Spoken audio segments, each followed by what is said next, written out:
bbc.co.uk.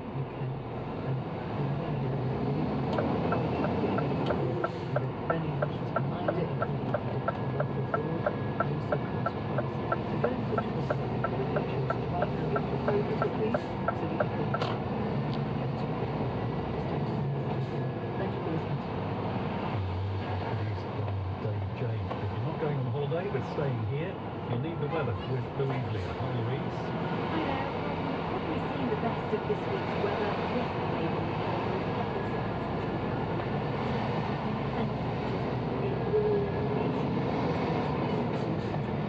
Celsius. So I hope you've got a chance to make the most of it because the weather story is on the change as we go through the weekend. Today is not too bad in Scotland though. We've got some beautiful blue sky and sunshine here, quite widely and temperatures all the way between 18 and 20 degrees, maybe 21 across parts of Aberdeenshire. We've also got a little bit of brightness down through South East England, East Anglia and South Wales. Glimpses of sunshine here, some 18 to 20 degrees. Sandwiched in between the two, partly cloud,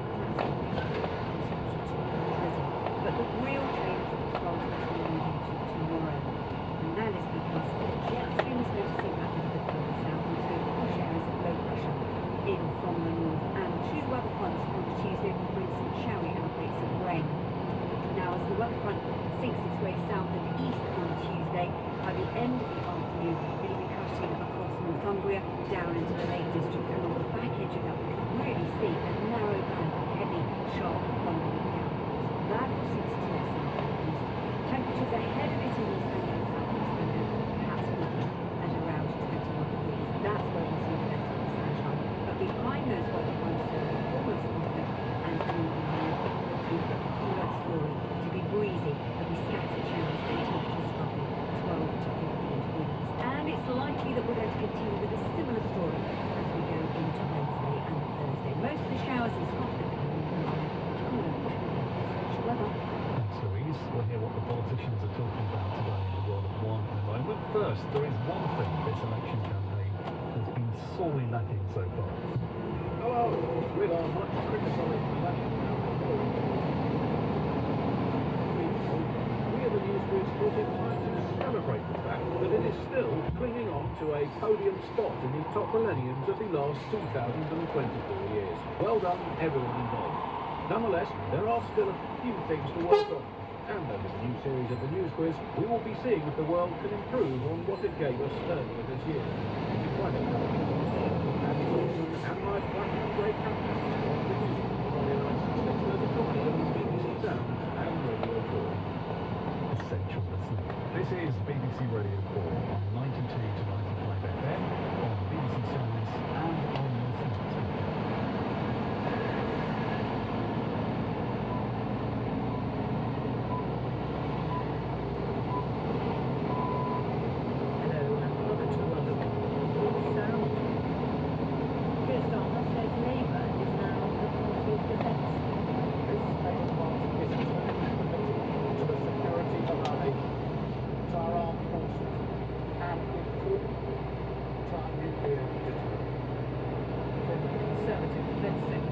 Labour is not being honest about defence.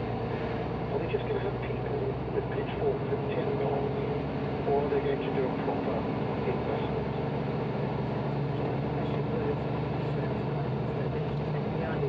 To agree a ceasefire deal with Hamas in Gaza.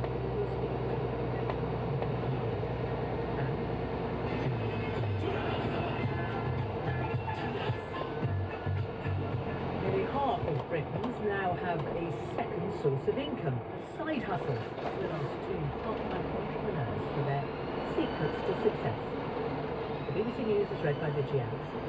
Sir Keir Starmer has been outlining the party's defence plans ahead of next month's election, insisting that national security priorities come first. Sir Keir said his commitment to the big David tariff was absolute, despite several of his shadow cabinet having previously voted against it. The leader of the Scottish National Party, John Swinney, said the nuclear tariff was not going to be used, and the SNP believed it was immoral to hold nuclear weapons. Our political correspondent Hannah Miller reports. This morning's speech from Sir Keir Starmer was as much about the presentation as it was about the policy. The museum filled with military artefacts, he surrounded himself veterans who are all standing to be Labour MPs, an attempt to neutralise Conservative attacks on his party's commitment to defence. The Labour leader told the assembled journalists that he would push the nuclear button if necessary, but he faced questions about whether his team were happy with the party's stance. The Deputy Leader, Angela Rayner, and the Shadow Foreign Secretary, David Lammy, are among those who had previously voted against renewing the Trident nuclear deterrent under Jeremy Corbyn's leadership. Sir Keir Starmer replied that the most important thing is that he voted in favour, saying he leads from the front on an issue he feels very strongly about. Rishi Sunak has denied the Conservatives are trying to stop a culture war with their promise to change equality laws to define sex only as someone's biological sex.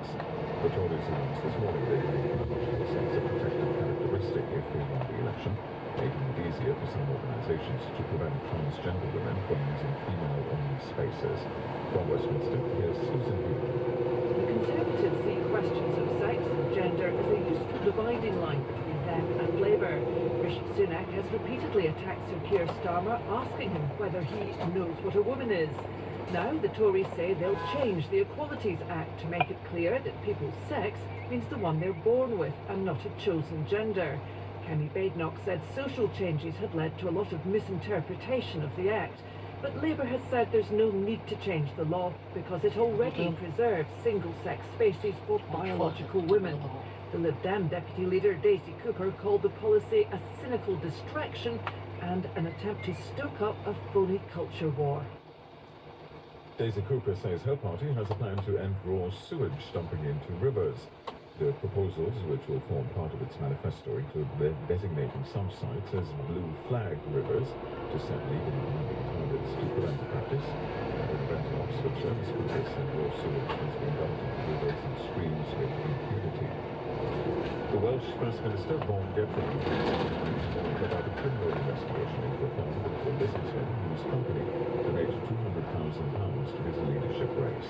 The BBC has learned the waste company controlled by a man who has previous convictions for environmental offence was being investigated by regulators before a donation was made. Mr. Gething insists he did nothing wrong. His company was in a no confidence motion they would allow the Welsh Conservatives when the partial deal with Labour collapsed. Our correspondent Vera Davis reports. With the general election just weeks away, opposition parties in Wales have been quick to jump on the latest revelations about the donation to Vaughan Gething's leadership campaign. Mr. Gething, who has been urged by some members of his own party to return the cash, has been found not to have broken the ministerial code, and insists he's done nothing wrong in accepting money from the businessman David Neil.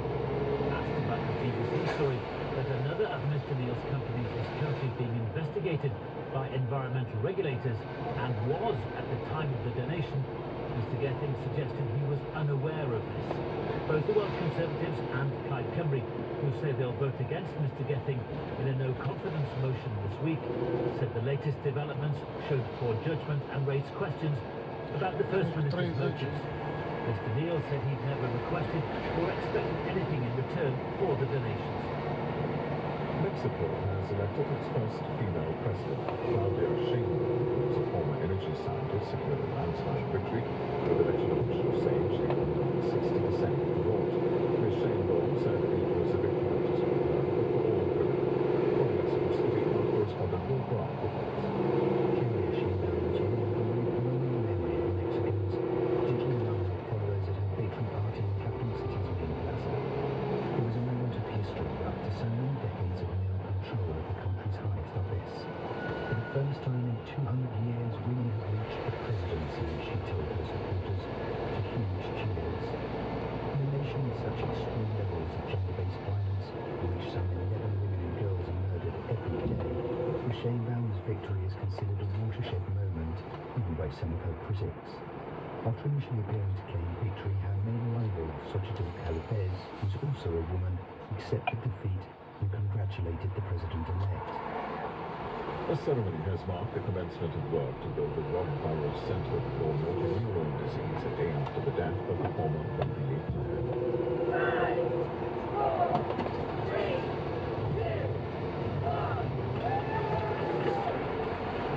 The centre of experts see confidence in the leads and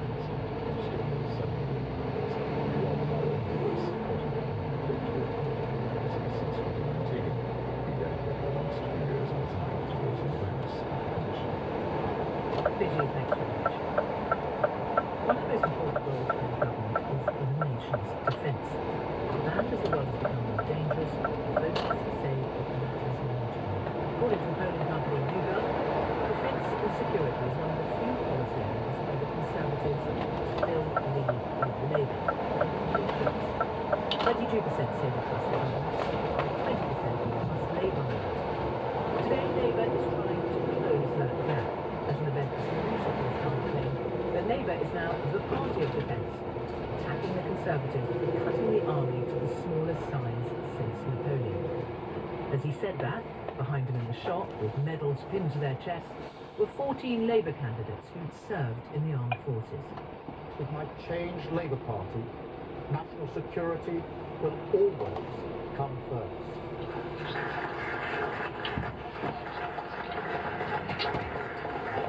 That's the message I took to Kyiv last year when I visited President Zelensky. A pledge of unwavering British support in the face of Russian tyranny. It is a marked change from only a few years ago, when he and some of those in his shadow cabinet were supporting Jeremy Corbyn, who had made clear he would never use a nuclear weapon, an admission that made the deterrent worthless. Today's Labour leader said Labour was committed to a nuclear deterrent triple lock, which would include the building of 4 new nuclear submarines. The nuclear deterrent is the foundation of any plan to keep Britain safe. It is essential. That is why Labour has announced a new triple lock commitment to our nuclear deterrent. We will maintain Britain's continuous at-sea deterrent 24 hours a day, 365 days a year. Deliver all the needed upgrades, and we will build 4 new nuclear submarines, like the ones I saw in Hungary. It wouldn't just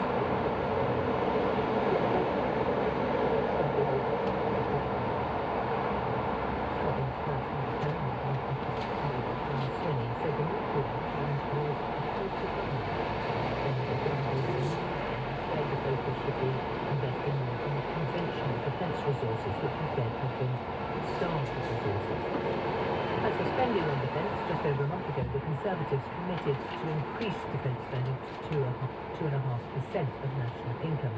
Labour has said they will spend that when conditions allow. Well, Ben Chu is policy and analysis correspondent at BBC Verify, and is here. And Ben, you've been looking at the numbers. We've had that claim that the army's now cut to the smallest size since Napoleon.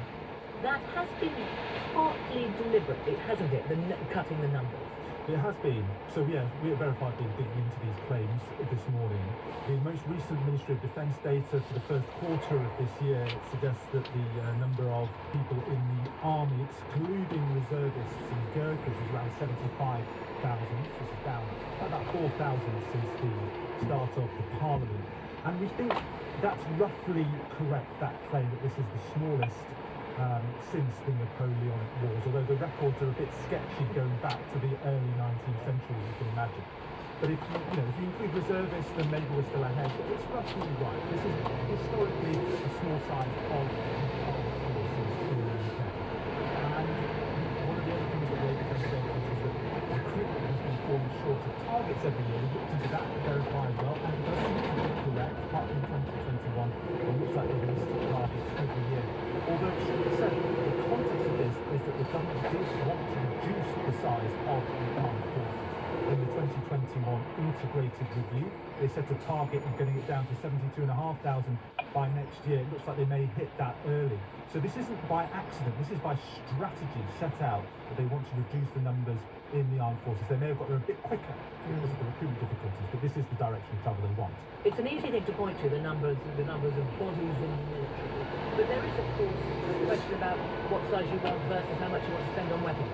That's right. So the integrated review in 2021 really made this point that it's not just about bodies, it's actually about technology, it's about how you use it. It's not just about raw numbers of recruits. And Ben Wallace has made the point at the time that we have to change with the times, and that was the real thrust of that big review. So Labour is making claims about they've neglected the army.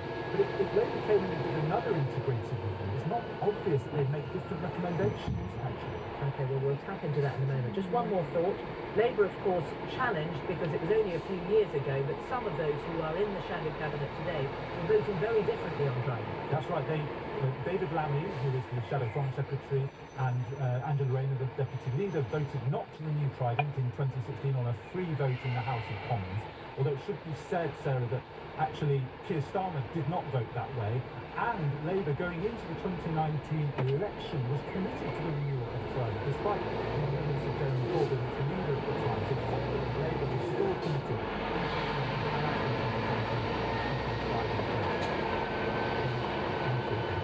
Now, it was only a few years ago that the government was tilting the nation's defence to the Indo-Pacific region.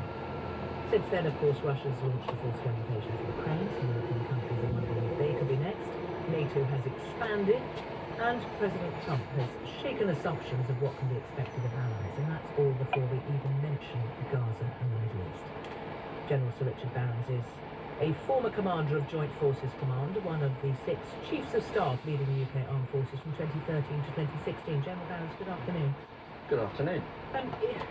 If you had the ear of either party, one of whom, of course, expects to be in government, what would you say they should be doing, given where the threat that the UK faces today?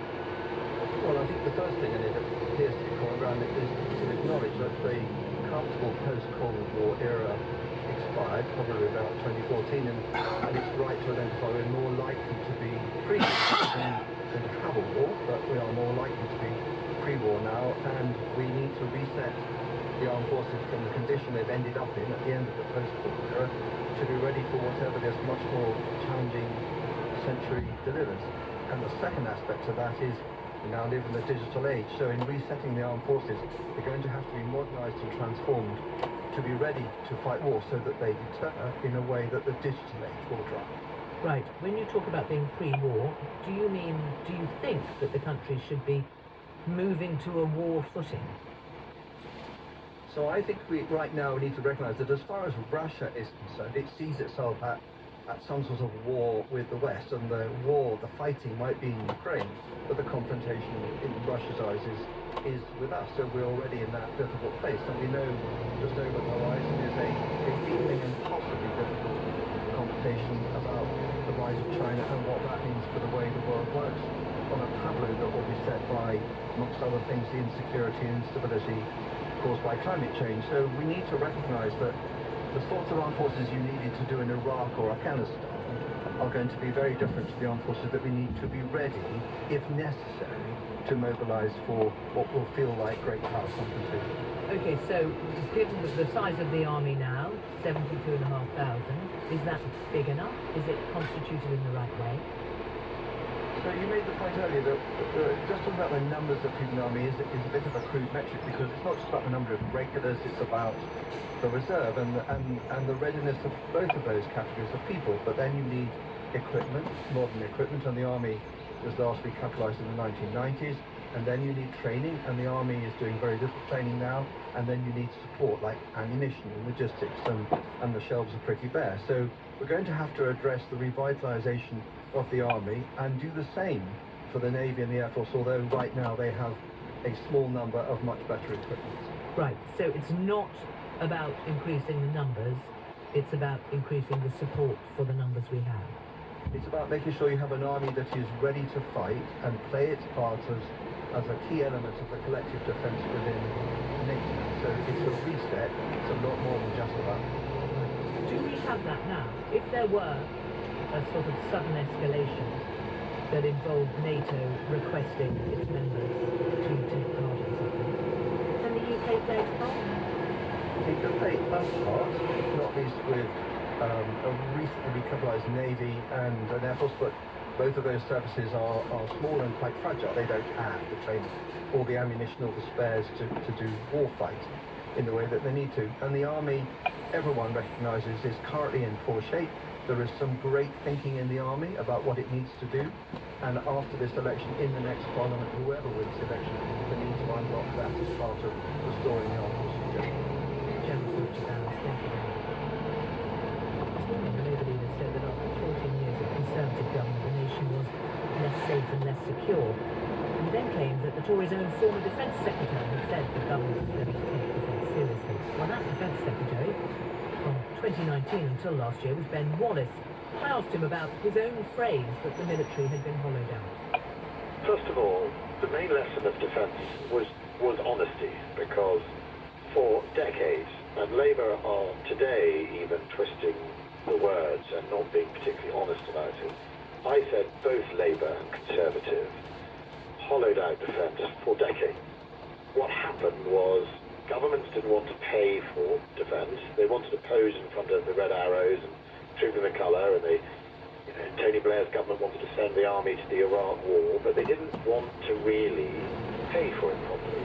And it gets found out every now and then. It got found out in the Gulf War, and it got found out in Ukraine when people started looking at our ammunition stocks, etc. So ultimately, following out has been a way for successive Labour and Conservative governments to hide. That's why the battle I had in 2019 as a Secretary of State, I unlocked real new investment to start the road to recovery really for defence.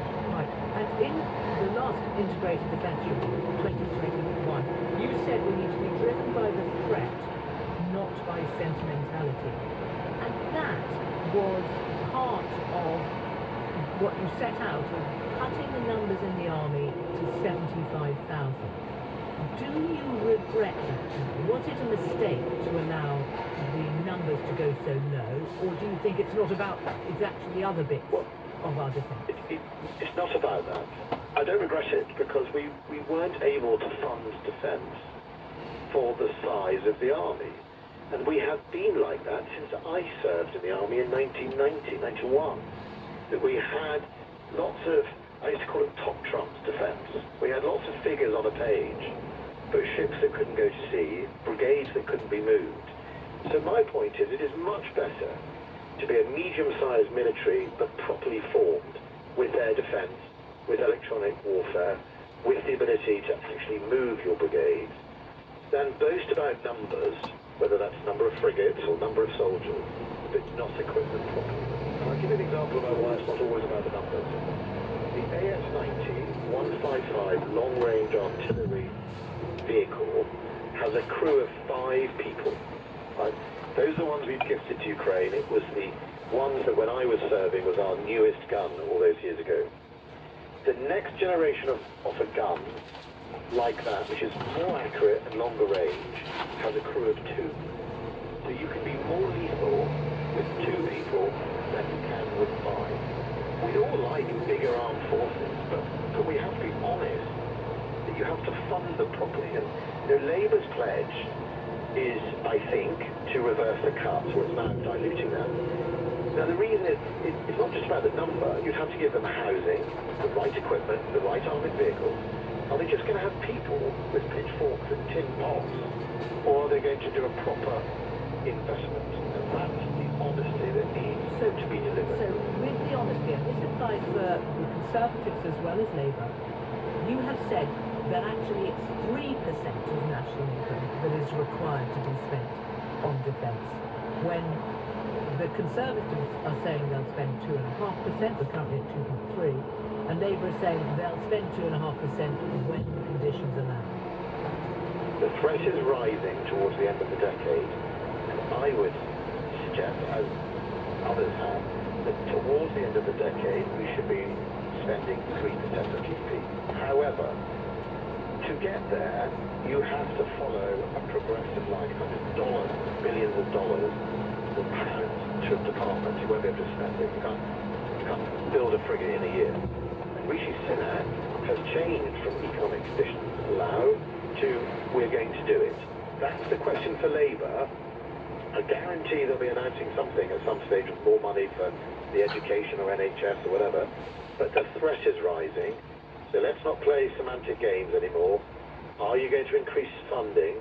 And if you just want to meet the commitments you're making now, because of inflation, because of all the challenges, since the budgets were announced, you are going to have to increase your defence budget. And I don't hear anything from them.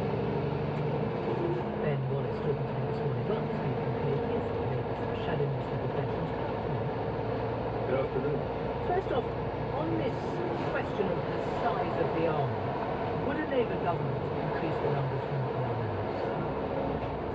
Well, we're committed to defence the team immediately taking office if we're elected.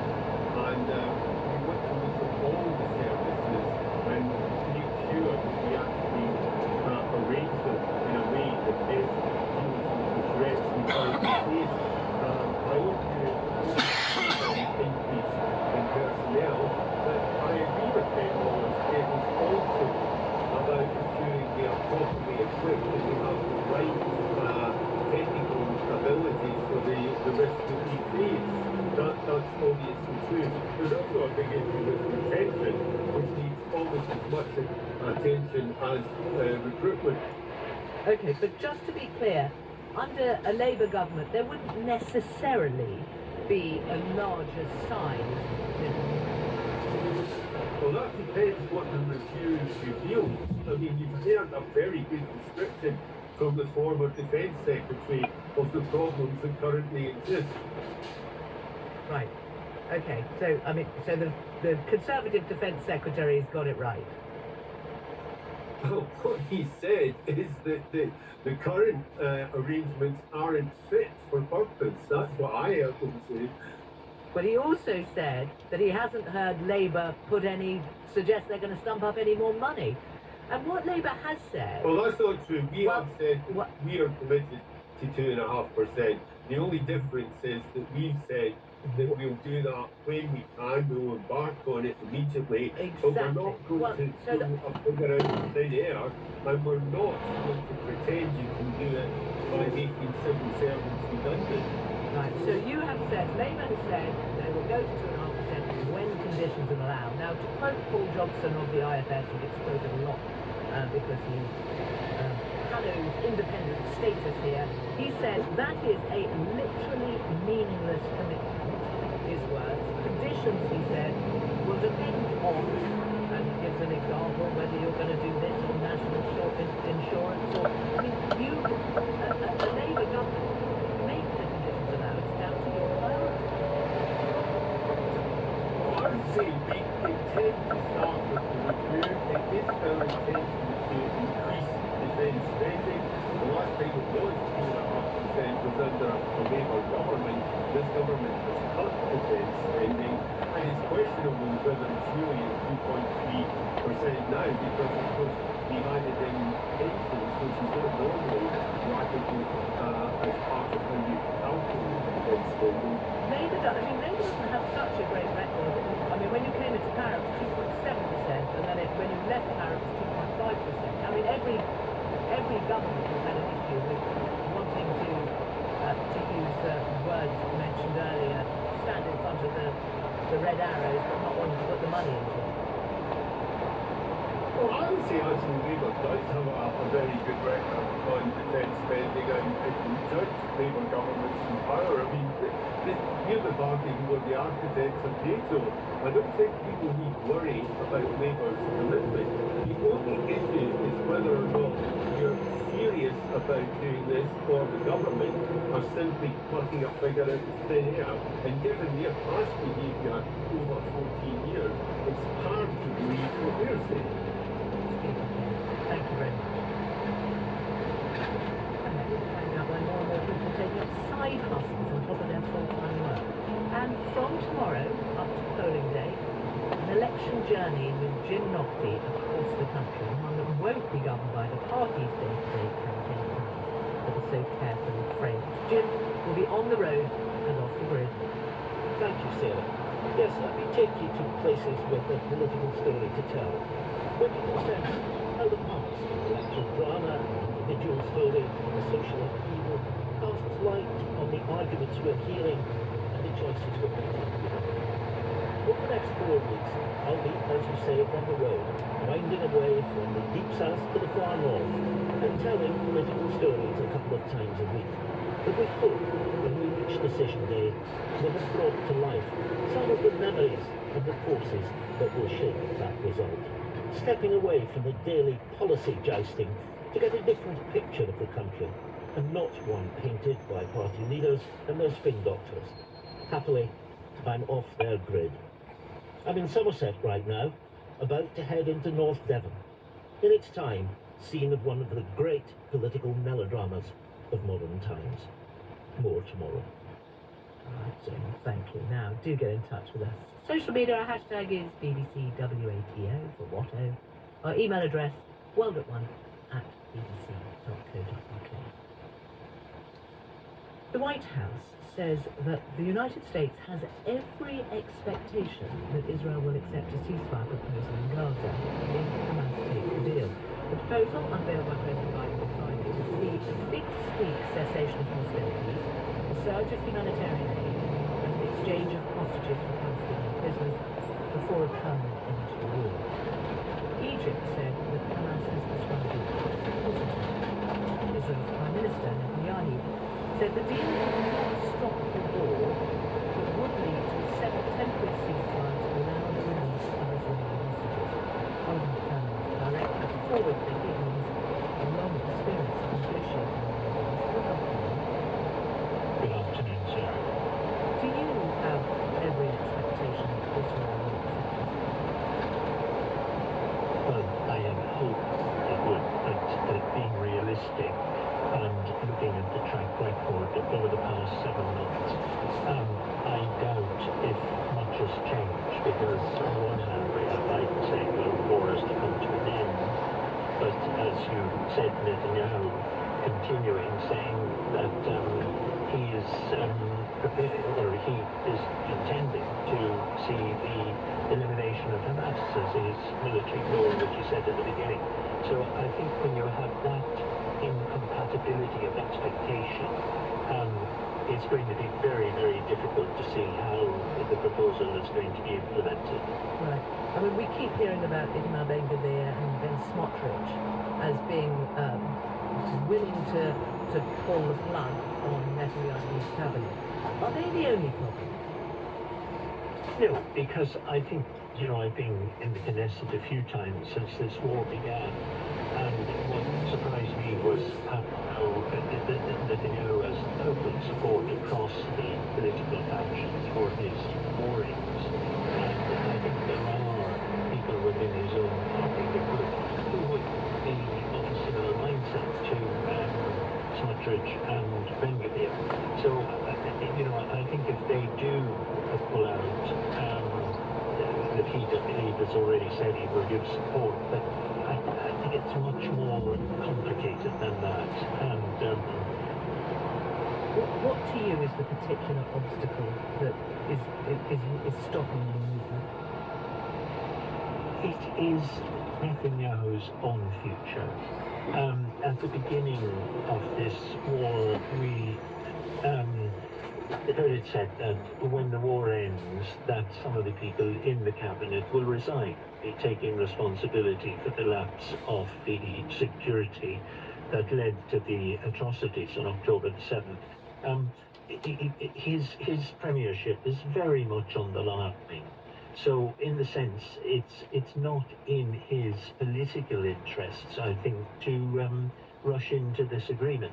For the war to end. But then where does that leave... For the war to end, yes.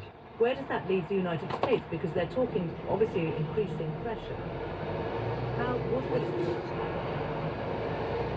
What I understand, Sarah, is that Biden himself is under pressure.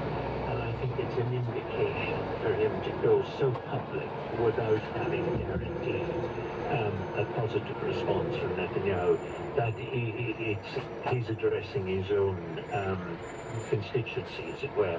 And in doing so, I think taking a big gamble, because unless he's prepared to walk the talk, as it were, and draw a line at providing the bombs and the ammunition that is needed to continue to prosecute this war, I think he's going to put himself in a very difficult position. So what, the logic of what you're saying is that unless the United States says we'll pull the weaponry, then Israel is unlikely to move? Yes, I think so. I think at the end of the day, the only person who can actually ensure an end to this war, and let's face it, to the plight not just of the hostages, and their families, but also the 2.3 million people facing life-changing conditions every day in Gaza, is Joe Biden. I find it very hard, Sarah, that in 2 days' time, I believe, he'll be on the Normandy beaches. Now, if you go to Normandy and you go up into Omaha Cemetery, there are 10,000 American graves. Many young men who just were 2 days, 3 days on the shores of Europe, and they died to promote the rule-based world order that emerged after World War II. And yet we see all of those needs being overlooked at present with the continuation of what's happening in Gaza.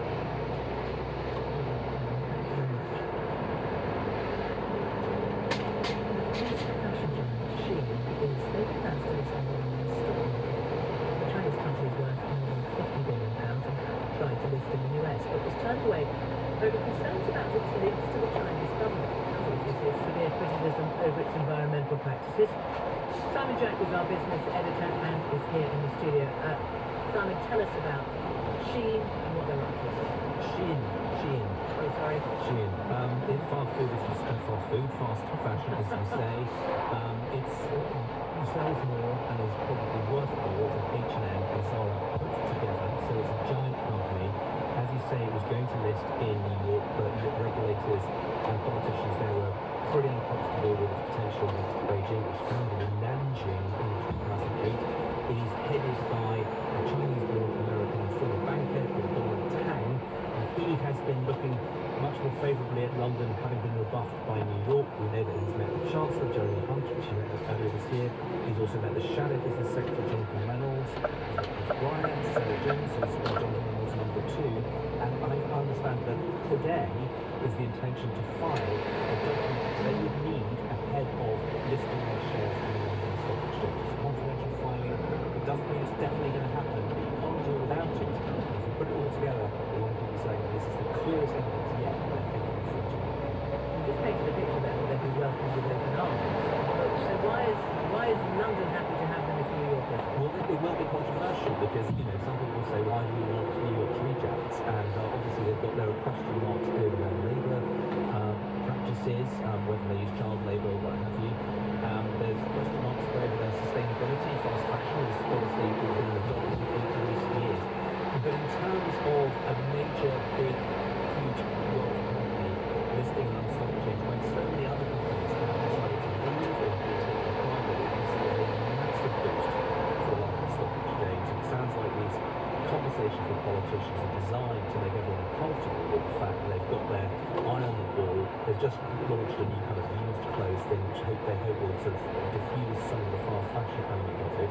As I say, this filing was meant to be today. Doesn't mean it's definitely going to happen, but everyone's getting very excited about it because the London Stock Exchange had a tough time. If they do list on the London Stock Exchange, what difference does it? What difference? Obviously, it makes some difference to the stock exchange. But what difference does it make to anybody else? Not much is the honest answer. It's headquartered in Singapore, its factories in China, its retail outlets are in the US.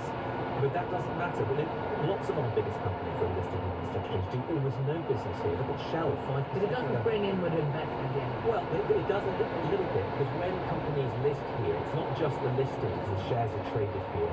You need legal advice, you need PRs, you need accountants, you need insurance, you need all that kind of stuff, and that tends to cluster around where the company is actually listed. So there's some knock-on effects. Simon, thank you. Now, there'll be many debates coming over the weeks ahead between those vying to lead the nation. Tonight is in Scotland. Tomorrow we'll see Keir Starmer and Rishi Sunak go head-to-head. The debates have had their share of, memorable moments over the years. Cleggmania in 2010, Jeremy Corbyn brandishing a secret document in 2019. So, will we see another night to remember tomorrow? Ellie Price reports.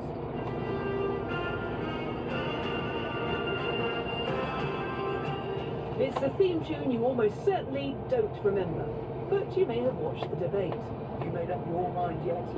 Wherever you live, whoever you vote for, one of these two men will be Prime Minister in a week's time. There have been leaders' debates for the last 4 elections of different shapes and sizes. I do find it slightly curious, to say the least, Nick, to be lectured about the union between Great Britain and Northern Ireland by a man who all his life political life has campaigned to break up that union and actually supported for 4 decades the IRA. What I've done is always wanted to see a peace process in Northern Ireland, and that is exactly what we've got. Thank you to the Labour government that negotiated it after 1990. Now, gentlemen, briefly, you don't want the National Health Service. You want a private insurance system of healthcare. You said it on the record. You said you want to But the one that sticks out in memory was the first ever televised debate in 2010 between the Prime Minister Gordon Brown, his Tory challenger David Cameron, and someone called Nick. I think the regional approach that we're putting forward, which would be a major innovation, they do it in Canada, they do it in Australia, but it would be a major innovation here, which I think would restore public confidence in an immigration system where people feel it's complete chaos. See, I agree with Nick. An arbitrary national cap will not work. And that very first experience may explain why leaders who are ahead of the polls are reluctant to take part. My name is Craig Oliver, and I'm the former Director of Politics and Communications for David Cameron. Well, everybody wants to have election debates, apart from the people who are in the lead. And although they say that they want them, in reality, they're trying to protect their lead. And they see election debates as a possibility of somehow being able to drop the famous Ming bars that they're trying to move across the polished floor. And others who've advised leaders on similar debates have clear advice. John McTernan, Tony Blair's former political secretary, advised the Scottish Labour leader Jim Murphy and the Australian PM Julia Gillard on TV debates. Try and make a connection with the people through the camera. This is not a debate with the audience in the room. This is not a debate with the person, the leader you're debating with. This is a debate where you're trying to reach the viewer. Avoid dad jokes. Dad jokes aren't funny and dad jokes aren't zingers. Zingers come from people who are naturally witty. Don't pretend you're naturally witty. Just be natural. More than 9 million people watched the first debate in 2010, but the viewing figures have declined since. So why bother? Joe Twyman, co-founder of the pollsters Delta Poll, says it's as much about the clickbait produced from what Craig Oliver just described as zingers as the night itself. Debates have the potential to make an impact, but the reality is that it's unlikely to do so, and if it does, it's not going to be about the immediate response afterwards.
Particularly good at. The Times reports this morning that 2/3 of 16 to 34-year-olds have more than one income.